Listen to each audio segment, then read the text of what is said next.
The US Supreme Court has rejected an appeal request from Ghislaine Maxwell, the imprisoned former girlfriend of the paedophile financier Jeffrey Epstein. Well, let's talk now to our US correspondent David Blevins, who is in Washington for us. The court have rejected her appeal. What happens now? Well, it's nearly 3 years since Ghislaine Maxwell was convicted on 3 counts of assisting Jeffrey Epstein to recruit and groom his victims, some as young as 14 years of age.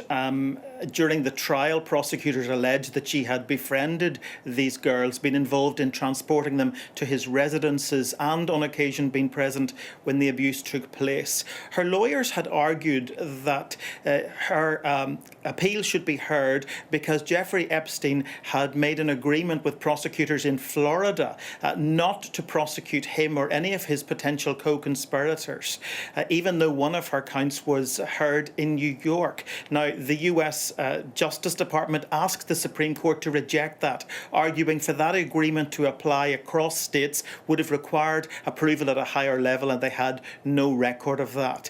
In terms of what happens next, her lawyer has said the fight isn't over. They are pursuing various judicial avenues. When asked if that meant they would pursue a pardon at this point, he declined to comment.